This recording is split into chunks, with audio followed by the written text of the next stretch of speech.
The Annie musical is known for being a sappy, feel-good musical. For those of you who don't know, Annie is the story of an orphan in the Great Depression who ends up in the good graces of a wealthy industrialist by the name of Daddy Warbucks. The musical is sappy, to the point that it's often used in middle school plays. It's also pretty cheap to actually put on.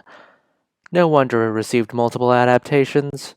While the 1982 one is considered the iconic Annie adaptation, the 1999 one being forgotten, the 2014 adaptation is seen as the red-headed stepchild of Annie adaptations, pun intended. Before anyone comments on what the hell is a black girl doing as Annie, yes, Quvenzhané Wallis plays Annie. No, the choice does not detract from the film at all. In the 2021 live adaptation, another black actress would play the role of Annie. And I say, I like that performance way better than the 2014 adaptation. Let's stop actually attributing the main character and main casting as the big issue with the film, and look at everything else with it. The problem with Annie 2014 is how it's a modern retelling with no clue on how to be an interesting modern retelling of Annie. It's not like you don't have a good way to connect the Great Depression era to the modern day. This was made in 2014. The Great Recession took place only a few years prior. Just saying, there's a nice through line to bridge the 1930s with the 2010s. Warbucks representing a time gone by of the Gilded Age industrialist and Annie representing hope for the next generation could have easily been adapted. The problem is that we don't get a modernization of Annie. While we do see Daddy Warbucks turned into William Stack's A Tech Bro, this movie focuses on all the wrong things. Taylor Richardson, who played Annie on Broadway in 2014, well, one of them, besides Sadie Sink and Lila Crawford, was brought into what amounted to an extended cameo, basically mocking the original Annie with the music It's a Hard Knock Life playing in the background. Then we're introduced to Quvenzhané's Annie. I didn't think much of this the first time I watched it, but upon rewatch, it becomes clear that this movie is trying to use self-referential humor in order to make up for lack of substance. We'll later see Miss Hannigan go, "Why does everyone burst into song?" or "Why are we singing?" or "Less singing, more cleaning." Look, I enjoy self-referential humor, but when you start talking like my students' comments on their work, it's less funny and more off-putting. Speaking of off-putting, let's talk about the one thing you do not want to screw up in a musical, the music. The music in Disney's Wish was abysmal because of poor lyric work to the point that it felt like either a ChatGPT draft or a first draft. We would tolerate the movie so much more if the music was good. This applies to Annie as well. The music in this film is awful. Whereas Wish's problem was generally the lyric work, Annie 2014 had the musical and the movies prior as references, which makes the lyrics stay mostly the same. Orphan and foster kid may be interchanged, but I'm not so much of a music person to nitpick those verse by verse, line by line.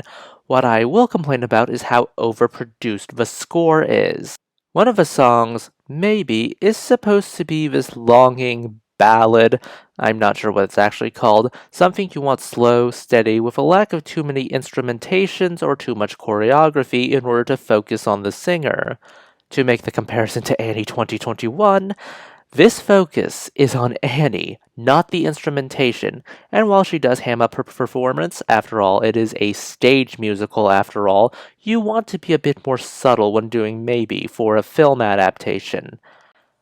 Seriously, why would you add more instrumentation to Maybe? And why would you want to add more singers to a song that is supposed to be low-key, quiet, and longing? I'm with you, Orphan shoving the pillow into her face. What the hell? It really doesn't help that autotune is abused to high hell. Quvenzhané probably has the most autotune on her, which only multiplies the grating feeling of everything being overproduced. I honestly don't know if she can sing. This movie autotunes basically everyone, including those with singing experience. Then there's the villain song Little Girls. Miss Hannigan is supposed to sound drunk because Miss Hannigan's an alcoholic, but that's kept in this movie, and she doesn't sound drunk at all in this song. She sounds bored, indifferent. I assume she sounded more drunk before post-production, but the hell if I know, she just sounds really out of it here. Not in a drunk or high way, but just out of it. Just like in a can I have my paycheck way. But enough about complaining about the music, let's talk about the changes to the plot. Warbucks, a cold industrialist whose frozen heart needed to be thawed out by Annie, is replaced with this guy. His name is William Stacks. In his first scene, he is shown vomiting into the face of a homeless man at a soup kitchen. Yeah, you can see why he needs the PR boost from Annie. Yep, this guy is replaced from cold and indifferent industrialist to tech bro who has no concern over other people. Ahem. The issue with Stacks is how the script gives him basically bupkis to work with.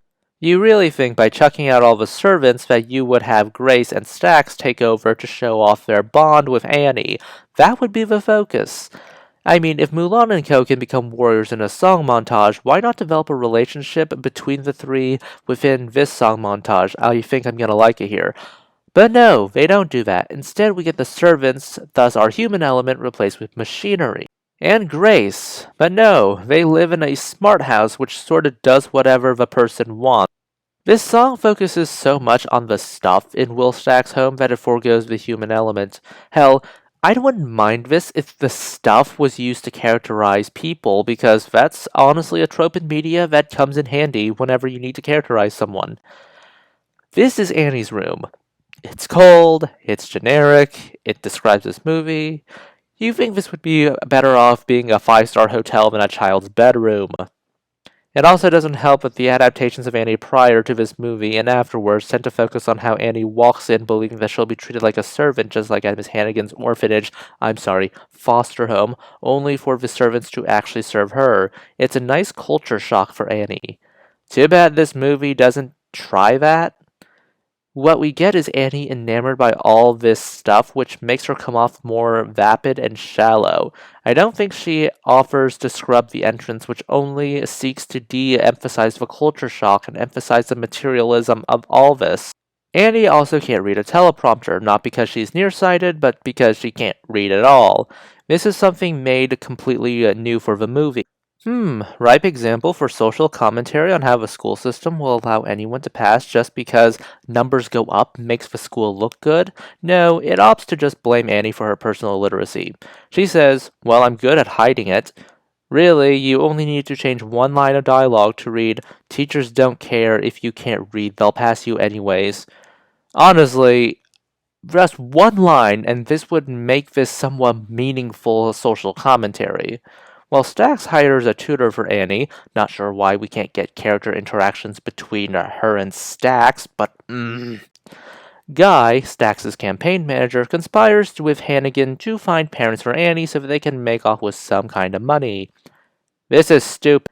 The man Guy works for is literally a billionaire tech bro who has all of America's cell phone data at his disposal, which he has used in this movie during the search for Annie's parents. Just saying, this charade can easily crumble. 2. The locket plot point made sense in the 1930s, since DNA testing didn't exist back then. By the 2010s, DNA testing was common.